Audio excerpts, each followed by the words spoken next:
পূর্ব পারে এই আন্তর্জাতিক তীর্থক্ষেত্রকে ঘিরে আজ ইতিহাস, বর্তমান এবং ভবিষ্যৎ হাত ধরাধরি করে আছে। হাত ধরাধরি করে আছেন স্বয়ং মা ভবতারিণী, ঠাকুর রামকৃষ্ণ, মা শারদা এবং স্বামী বিবেকানন্দ। একসময় এই পুণ্যভূমি থেকে যে আধ্যাত্ম বার্তা উচ্চারিত হয়েছিল তা আজও গোটা বিশ্বে প্রাসঙ্গিক এবং আশীর্বাণী ও শান্তি বহন করে নিয়ে চলেছে। দক্ষিণেশ্বরের ভবতারিণী মন্দির, তপভূমি ভারতের দ্যুতিময় কোহিনূর। এই মন্দিরের ইতিহাস শুধু বইয়ের পাতায় লিপিবদ্ধ শব্দ বা অক্ষরমালা নয়, দক্ষিণেশ্বরের কাহিনী আজও যেন চলমান চিত্রনাট্য।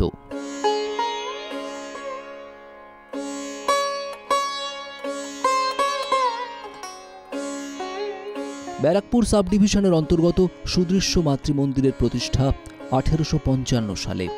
প্রতিষ্ঠাতা জানবাজারের রানী রাসমণি।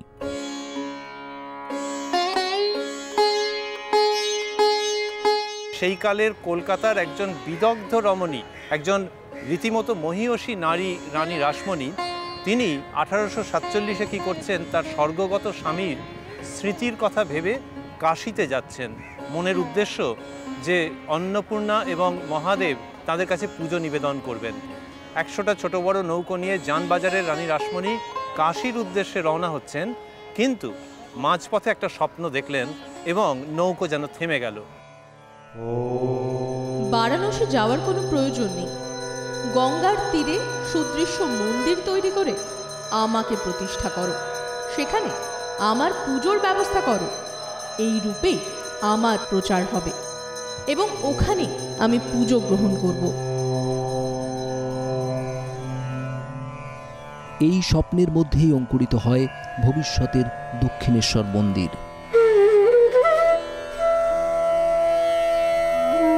তীর্থযাত্রা বাতিল করেন রাসমণি। মন্দিরের জন্য তড়িঘড়ি জমির খোঁজ শুরু হয়। শাস্ত্রের বচন, গঙ্গার পশ্চিমকূল বারাণসী সমতুল। কিন্তু পশ্চিম পারে জমি না পেয়ে গঙ্গার পূর্ব পারে আসেন রানী। পূর্বকূলে মন্দির স্থাপন খুব একটা শাস্ত্রে অনুমোদিত নয়, কিন্তু রানীমা দেখলেন পূর্ব দিকের যে জমি, এইটা মন্দির প্রতিষ্ঠার পক্ষে খুব অনুকূল, আর তাছাড়া জমি পাওয়াও যাচ্ছে না। এইখানে নেমে তিনি স্থির করলেন যে এখানে মন্দির প্রতিষ্ঠা হবে। রাসমণি যখন হন্যে হয়ে জমি খুঁজছেন তখন 1847 সাল। তার 2 বছর আগে 1845 সালে ক্যালকাটা রিভিউয়ের জানুয়ারি সংখ্যায় জে.সি. মার্শম্যান লিখেছেন, গঙ্গা তীরবর্তী এই দক্ষিণেশ্বর গ্রামটি দারুণ, যা ব্রিটিশরা পেয়েছে। গত 30 বছরে এই জমির হাত বদল হয়েছে বহুবার। 1847 সালের 6 সেপ্টেম্বর রানী রাসমণি 42,500 টাকা খরচ করে 20 একর জমি কেনেন। 54 বিঘা জুড়ে ছিল জেমস হেস্টি নামে এক সাহেবের বাগান, যা এলাকায় পরিচিত ছিল সাহেবান বাগান নামে। কেনা জমির বাকিটা জুড়ে ছিল মুসলিমদের কবরস্থান। আজকে যদি একটা স্যাটেলাইট ছবি নেওয়া যায় তাহলে দেখা যাবে যে এই জমিটা কীরকম দেখতে, একটা কচ্ছপের পিঠ যেরকম হয় সেরকম দেখতে, এবং এইটা বলা হয় যে তন্ত্র সাধনার খুব উপযুক্ত। 2 হচ্ছে এই জমি মুসলমানদের অধীনে ছিল, সেখান থেকে রানী রাসমণি কিনলেন। অতএব যে পুরনো যে ধ্যান ধারণা যে না একেবারে হিন্দুদের মানে এই রকম হতে হবে, একটা স্ট্রেট জ্যাকেটের মধ্যে পড়তে হবে, দক্ষিণেশ্বর মন্দির কিন্তু সেখান থেকে পুরোপুরি আলাদা। ওই মুসলিমের জমি, সেখানে রানী রাসমণি একেবারে হিন্দু ভাবের মন্দির প্রতিষ্ঠা করছেন, যে জমিতে সেটি আবার তন্ত্র সাধনার উপযুক্ত। 1847 থেকে 1855 8 বছরে 9 লক্ষ টাকা ব্যয়ে তৈরি হয় 3 তলা দক্ষিণমুখী নবরত্ন মন্দির। 9 চূড়া বিশিষ্ট মন্দিরের চারপাশে সুবিশাল উঠোন।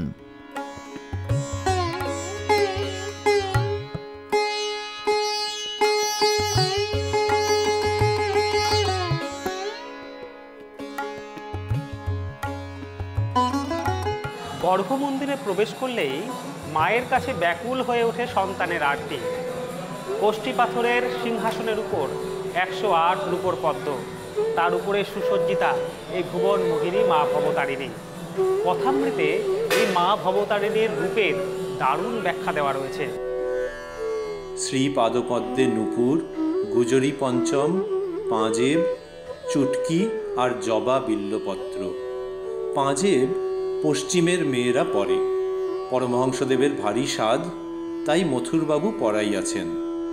মার হাতে সোনার বাউটি, তাবিজ ইত্যাদি। গলদেশে চিক, মুক্তার 7 নর মালা, সোনার 32 নর, তারাহার ও সুবর্ণ নির্মিত মুন্ডমালা, মাথায় মুকুট, কানে কানবালা, কানপাশ, ফুল ঝুমকো, চৌদানি ও মাছ, নাসিকায় নথ, নোলক দেওয়া, ত্রিনয়নীর বাম হস্তদ্বয়ে নৃমুণ্ড ও অসি, দক্ষিণ হস্তদ্বয়ে বরাভয়, কোটি দেশে নরকর মালা, নিমফল ও কোমর পাটা।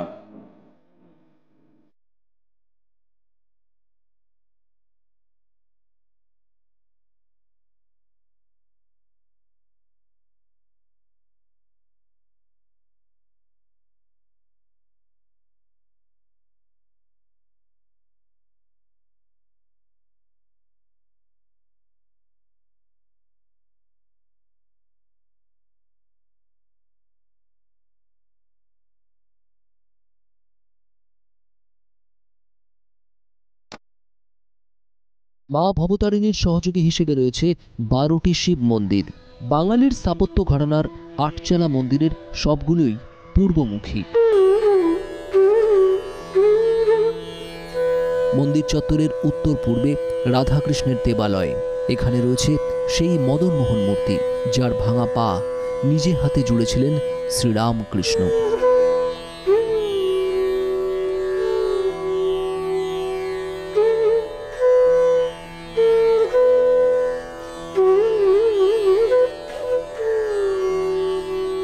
মাহেশ্ব সম্প্রদায়ের রানী রাসমণি জাতিতে কৈবর্ত ছিলেন। 1855 সালের 31শে মে ভবতারিণীর বিগ্রহ প্রতিষ্ঠার পর সব সম্প্রদায়ের জন্য দরজা খুলে দেওয়া হয়।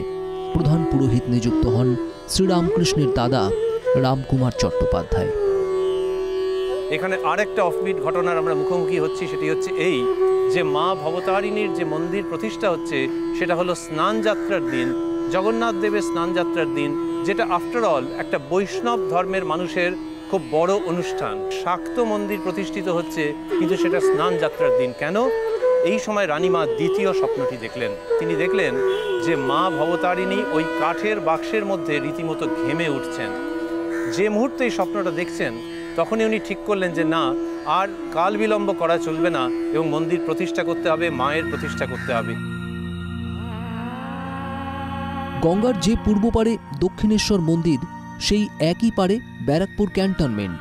মন্দির প্রতিষ্ঠার 2 বছর পর সেখানেই আছড়ে পড়ে মহাবিদ্রোহের ঢেউ। কলকাতা তখন রাজধানী। লন্ডনের পর ব্রিটিশ সাম্রাজ্যের দ্বিতীয় বৃহত্তম শহর। স্বদেশী আন্দোলনের ঢেউ তোলপাড় তোলে কলকাতার বিখ্যাত ব্যক্তিদের মনে। বিদেশি শক্তির বিরুদ্ধে নিঃশব্দ লড়াই শুরু করেন জানবাজারের রানী। দক্ষিণেশ্বরের ভবতারিণী তখন হয়ে ওঠেন দেশমাতৃকা। এই মূর্তিকে শ্রীরামকৃষ্ণ বলতেন যে দেবী মৃন্ময়ী নন, দেবী চিন্ময়ী। সেই চিন্ময়ী মূর্তির কাছে রানীমার যে আত্মসমর্পণ, সেটা তার চরিত্রের কন্ট্রাস্টের আরেকটা দিক। এই রানীমা, যিনি তার শিলমোহর, অফিসিয়াল যে শিলমোহর, সেখানে নিজের নাম খোদাই করিয়েছিলেন এই বলে, কালীপদ অভিলাষী শ্রীমতী রাসমণি দাসী। মন্দির নির্মাণের পর রানী রাসমণি 5 বছর 9 মাস বেঁচেছিলেন। বাংলাদেশের দিনাজপুরে কেনা সম্পত্তি মৃত্যুর আগের দিন টেম্পল ট্রাস্টকে দান করে যান তিনি।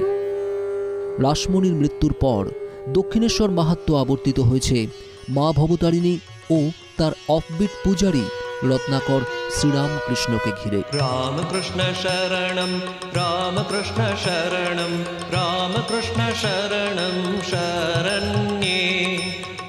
দাদা রামকুমারের মৃত্যুর পর রামকৃষ্ণ যখন প্রধান পুরোহিত পদে নিযুক্ত হন, তখন তার বয়স 19।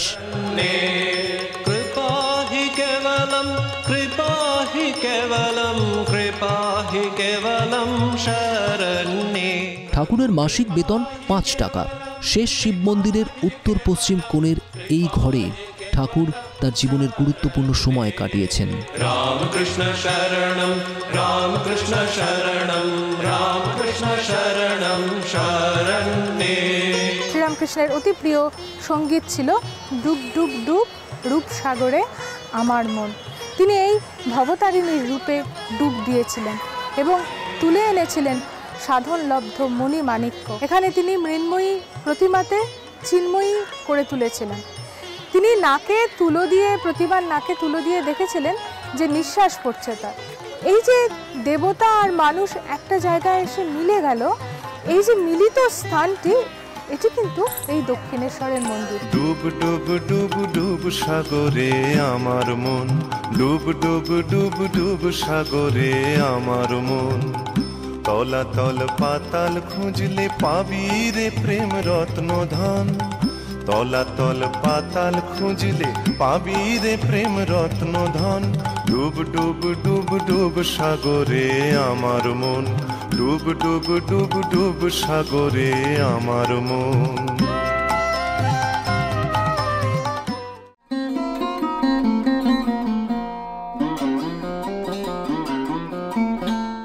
গদাধর চট্টোপাধ্যায় তখন রামকৃষ্ণ হননি, দাদার সঙ্গে প্রথম দক্ষিণেশ্বরে এসেছেন। ইতিহাস বলে রাসমণি জাতিতে কৈবর্ত হওয়ায় প্রথমে মায়ের প্রসাদী গ্রহণ করতে চাননি ছোট ঠাকুর। দাদার অনুরোধে খেয়েছিলেন বটে, আক্ষেপ করে বলেছিলেন, তুই আমাকে কৈবর্তের অন্ন খাওয়ালি মা। মজার কথা হলো, দক্ষিণেশ্বরের মাটিতে সাধনা করে আমূল বদলে গেলেন মানুষটি। সমস্ত ছুতমার্গ ঝেড়ে ফেলে সমন্বয়ের বার্তায় হয়ে উঠলেন বিশ্বমানব।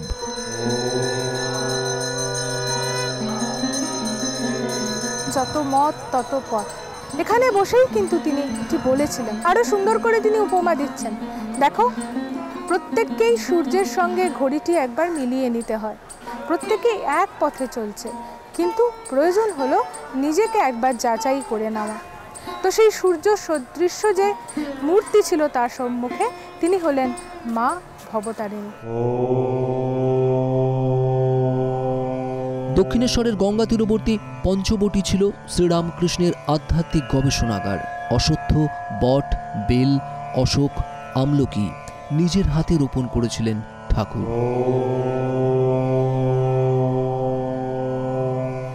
মাটি আনা হয়েছিল বৃন্দাবনের শ্যামকুণ্ড ও রাধাকুণ্ড থেকে। পঞ্চমুণ্ডির আসনে 12 বছর সাধনা করেছিলেন শ্রীরামকৃষ্ণ। এখানেই অদ্বৈতের সাধনা করতেন ঠাকুর, আর যে অদ্বৈতের শিক্ষা তাকে দান করেছিলেন পাঞ্জাবি সাধু তোতাপুরী মহারাজ। ভৈরবী মা থেকে তোতাপুরী আধ্যাত্মবাদের নানা মত ঠাকুর গ্রহণ করেছেন সকলের কাছ থেকে। রবীন্দ্রনাথ লিখেছিলেন, বহু সাধকের বহু সাধনার দ্বারা ধ্যানে তোমার মিলিত হয়েছে তারা। আরও একটি নিঃশব্দ বিপ্লবের সাক্ষী এই দক্ষিণেশ্বর। ফলহারিণী কালী পুজোর দিন, যেদিনকে শ্রীরামকৃষ্ণ মা শারদাকে ষোড়শী রূপে পুজো করে সারা পৃথিবীর ধর্ম ইতিহাসে যেন একটা মাইলস্টোন স্থাপন করে গেছেন। আর এই মা শারদা একদিন যখন শ্রীরামকৃষ্ণের পা ম্যাসাজ করে দিচ্ছিলেন অল্প অল্প এবং জিজ্ঞেস করেছিলেন যে আমি তোমার কে, তখন শ্রীরামকৃষ্ণ বললেন, যে মা মন্দিরে, যে মা এই শরীরের জন্ম দিয়েছেন আর এখন যিনি পদসেবা করছেন তাদেরকে এক বলে দেখতে পাই, তোমাকে সাক্ষাৎ আনন্দময়ী রূপ বলে দেখতে পাই। এই সব মিলে ছবিটা যেন চিত্রে পুষ্পে পল্লবে সুশোভিত হয়ে উঠছে। আমরা একটা নতুন সেলিব্রেশনের সম্মুখীন হচ্ছি।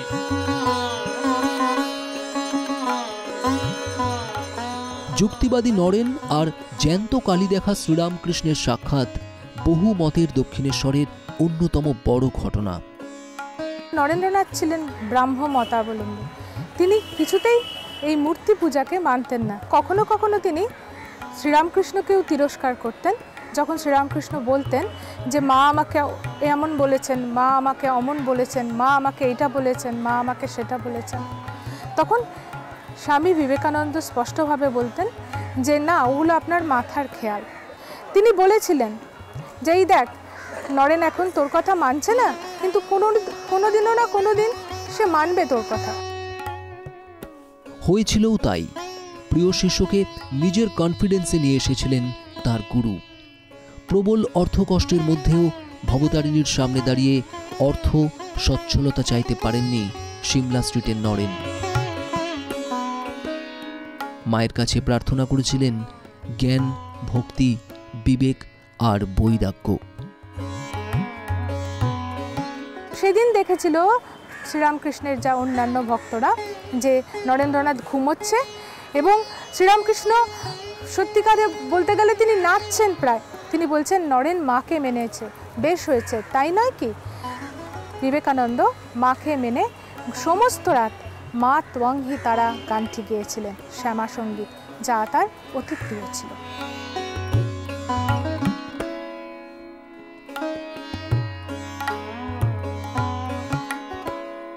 লৌকিক অলৌকিক টানাপোড়েনের মাঝে স্বমহিমায় উজ্জ্বল দক্ষিণেশ্বরের ভবতারিণী। জীবনের 3 দশক সময় এখানে কাটিয়েছেন শ্রীরামকৃষ্ণ। ঠাকুরের কারণেই মন্দিরের আজ এত খ্যাতি। কেশব সেন, শিবনাথ শাস্ত্রী, গিরিশ ঘোষের মতো স্টলওয়ার্ডরা এসেছেন। কালো মেয়ের পায়ের তলায় আলোর নাচন দেখিয়ে ছেড়েছেন অপ্পিট ঠাকুর। এ হলো প্রাণের তীর্থ, নিছক পুণ্যের টানে নয়। অনেকটা মা আর সন্তানের সখ্য যেমন হয় ঠিক তেমন। লাখো লাখো মানুষ যুগ যুগ ধরে যেন মায়ের কাছেই দেখা করতে আসছেন। আমার মা ত্বং হি তারা, আমার মা ত্বং হি তারা, তুমি ত্রিগুণ ধারা পরাৎ পরা, তুমি ত্রিগুণ ধারা পরাৎ পরা, আমার মা ত্বং হি তারা, আমার মা ত্বং হি তারা। বাংলার আওয়াজ, বাঙালির আবেগ, জি 24 ঘন্টা।